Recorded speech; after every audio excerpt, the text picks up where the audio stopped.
All right. Okay, so I'm Mrs. Goad, and right now I am interviewing Dr. White. She is a doctor at Syracuse ENT Surgeons. And did I say that name correctly? It's Syracuse ENT Surgeons, right? Yep, that's right. So most of our students may not know where Syracuse is. It's central New York, where we get a lot of snow. In fact, sometimes at this time of the year, Syracuse still has snow.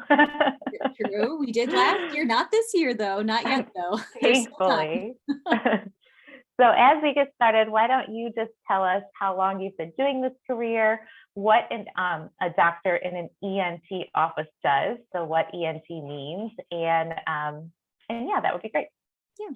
So I've been a doctor in private practice for about 6 years now. And before that, I was a doctor in training called a resident doctor. And that's where you work in a hospital um, and you work under other doctors and they teach you how to take care of patients. And in my case, do different types of ear, nose, and throat surgeries. So you do that for 5 years before you're allowed to see patients on your own kind of in the real world. So So how here was long were you in school before you became a resident a doctor? long time. So, it's you go through high school, obviously through 12th grade, and then it's 4 years of medical school. And then once you graduate from medical school, but you get your doctorate, so a medical doctor. And then you can decide, what field you want to go into. So, there are lots of different choices. You can be a pediatrician, you can be a general medicine doctor, you could be a surgeon. I liked the ear, nose, and throat area, partially because, boogers are just funny, but also because, as an ear, nose, and throat doctor, you get to take care of old people and kids and men and women. And you can do a lot of medical management of different sinus problems and ear infections and things like that. But you also get to do surgery. So it's kind of a nice, well-rounded specialty. Um, and it's been a lot of fun. So I've really enjoyed it. We interviewed my mom on Friday, and she talked about how the nice part about working in an ENT office is that every day is absolutely different. So, Never know what you yes. will get. So, if your goal in life is to never be bored, this medicine is a good field to go into. That's right. That's right. So, could you tell us what career you thought you would have in high school?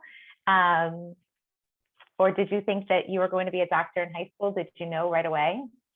No, I had no idea. I knew I liked science, but I also really liked writing. So I used to think that I was going to be a writer. And it wasn't until I went to college and took some different science classes that I Good realized answer. I really liked, I enjoyed writing, but I also really liked people. And being a doctor is a great way to help people. And, I derive a lot of fulfillment from my career by, interacting with people and kind of learning their stories and helping them feel better. So I kind of transitioned, sort of in college to kind of deciding that maybe medicine or something in the sciences was more what I was interested in. Very cool. Very cool. So, can you tell me a little bit about the pathway to your career? So, we already talked about, how long you were in school. What did you study in undergrad? And then um, from there, you went into your doctorate. So, what subjects did you study in undergrad? Did you start out in, biology and those kind of subjects, or did you start with something else? So initially I thought I was going to be an English major. So I took a lot of literature classes. I also took, basic biology and things like that. You know, if you think you might want to be a doctor, then when you're going to college, you probably want to look into what they call the pre-med track. So that's a Mhm. series of classes that you have to take before you apply to medical school. That doesn't mean it's not a major, no one majors in pre-med. You could be a history major or you could be Spanish major, but you just have to take this series of classes that kind of prepare you for medical school. And so those include things like biology and chemistry and physics and just kind of basic sciences and things like that. I enjoyed those classes, but I also really liked my art history and literature classes. So I took a lot of different classes in other areas. And so, I was lucky where I went to college to be able to really take a wide variety of classes. There's a common misconception, I think, that says that kids have to be um, science majors if they want to go to med school, and they really don't. I think honestly, a lot of medical schools these days are looking for people who are more well-rounded and have different interests besides just, math and science, those kind of traditional, medical, sciencey types of interests.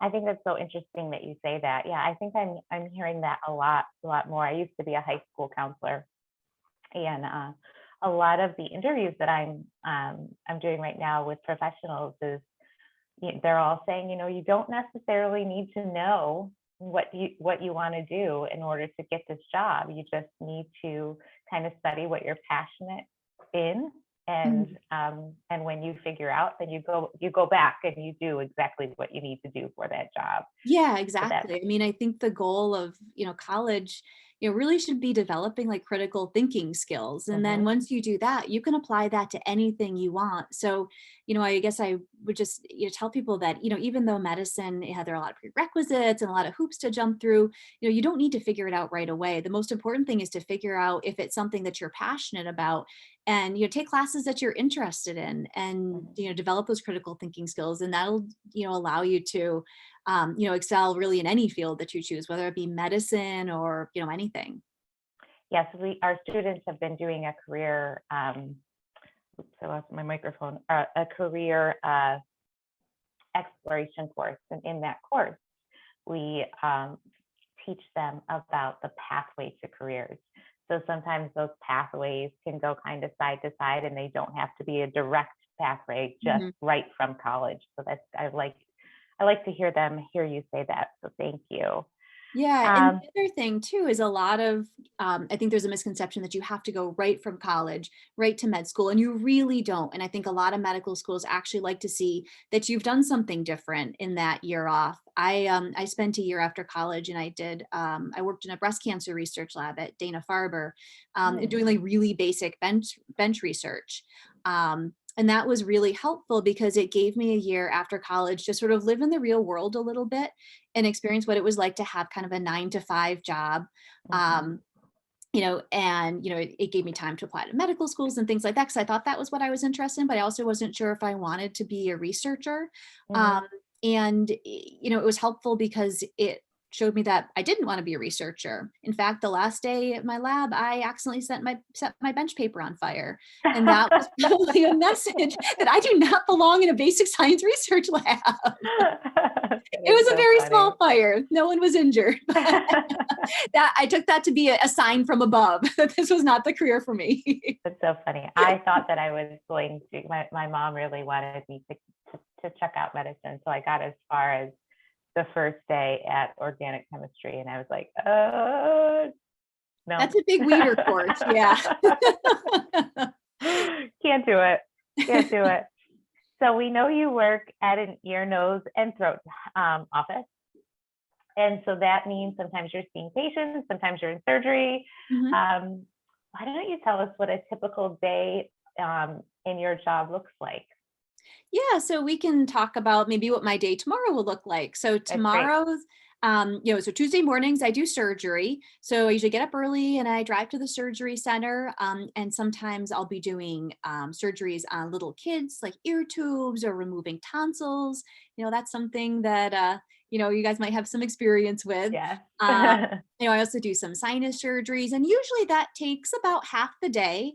So then once I'm done with the surgeries, I check on all my patients in recovery to make sure that they're all doing well. And then, drive to the office. And then I usually will see patients in the office in the afternoon.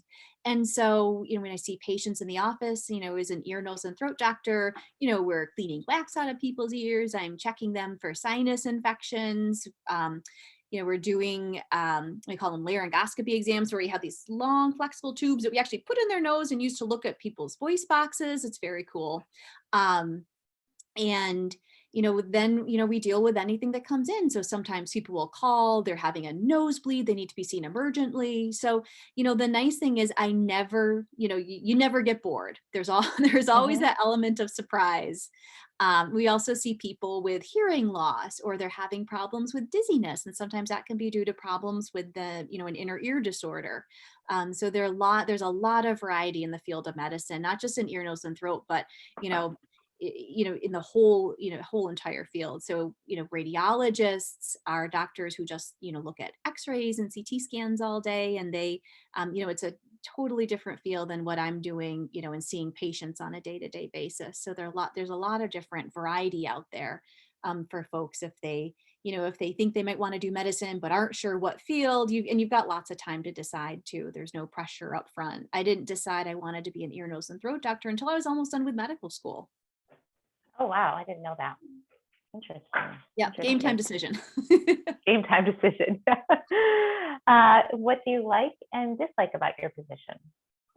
I really enjoy seeing patients and working with people, and I really like the continuity of care.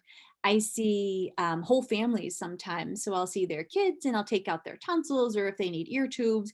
And then maybe mom or dad has a problem with their sinuses. Sometimes I'll see grandma if they have, if she has hearing loss. And I really do, like, there are cases where I literally see the entire family at one Oh, time or another, which is really fun. And then I get to see the kids too as they grow up. Like, as put ear tubes in when they're 2 years old, and then I see them back at 6 or 7 if they're having problems with their tonsils or for allergies, things like that. So that's probably the most enjoyable part of my job, is that continuity.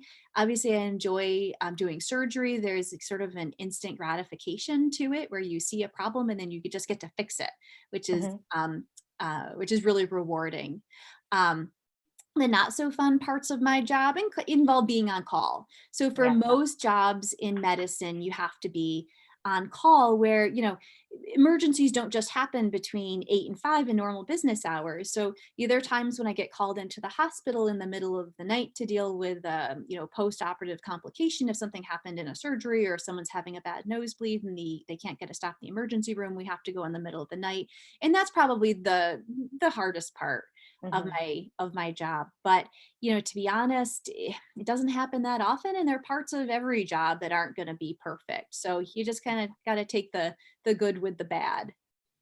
And again, I don't think it's something that I that detracts from my overall enjoyment of what I do every day. Just sometimes I'm tireder than others. Yeah, right.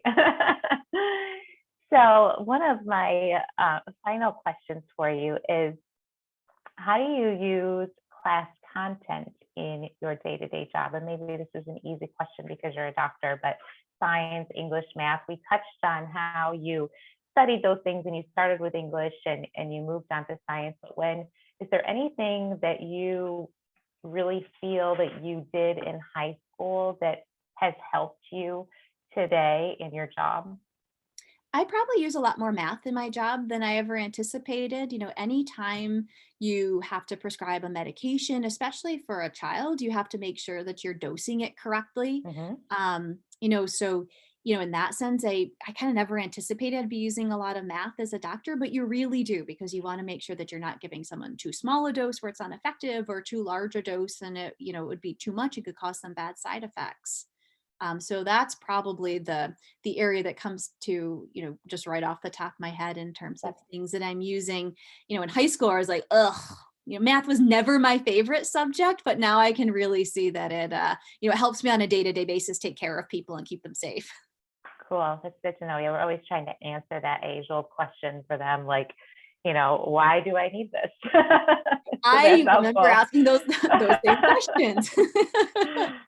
And then my final question for you is, if you were going to be hiring a doctor, what would you be looking for in a person? It probably has the most to do with attitude and personality, because once you get through medicine and you're a doctor, everyone's qualified, but you Mhm. want to find the right person who's going to take really good care of patients. And so, it's someone who's going to be able to relate to patients, someone who is well-rounded, has other interests, and can talk to people, in a way that they understand and explain sometimes very complicated medical terms in a way that is accessible and easy for Mhm. people to understand. And so in a lot of ways, I think it's more about personality and less about like, knowledge base, in terms of who is going to make a good doctor. Yeah, bedside manner and, Mhm. how they treat people and patients is so important. I mean, that's what I look for in a doctor. Oh, it's so important. Yeah. And you know from the other perspective too, as a physician, you're sharing call with your partners, and you want to make sure that if you're going to be working with someone, you're working with someone who's going to take care of your own patients the way that you would want them taken care of. So there is a level of trust there, and I'm lucky to work with partners who, I very much respect. And we all have, I think, the patient's best interests in mind when we're taking call, even if we're taking care of people that aren't necessarily our own patients. But I think Good, good. being able to relate to people is really, really important. Awesome. I thank you so much. Is there anything else that you'd like to share that I might have missed or not asked? Um, no, I don't think so. I mean, I guess, I just, would want to say that it's a long road to being a doctor, but, you can have fun along the way. And I don't want it to look like something that's insurmountable, just because when you look at it, as a whole aggregate, it does seem like, holy cow, that's a lot of school you go through. Yeah, But, right. if you enjoy what you're doing, and, I was lucky to go places where I met, really nice people and had great friends, it doesn't feel like that long. And then at the end of the day, you have a career that you love, and you're doing something that you find really, fulfilling on a day-to-day basis, which, I feel pretty lucky. Yeah, yeah. I know I sometimes wish that I at least considered nursing, just because it's a nice, you're always needed, always needed. There's always that job Not that I security. don't Always love need a school nurse. counseling. I love school counseling, but if I You're had also in a chosen very something needed else, field, yeah. especially these days. Well, thank you so much, Dr. White. I'm going to go ahead and stop the recording. Oh, you're so welcome. This is a pleasure.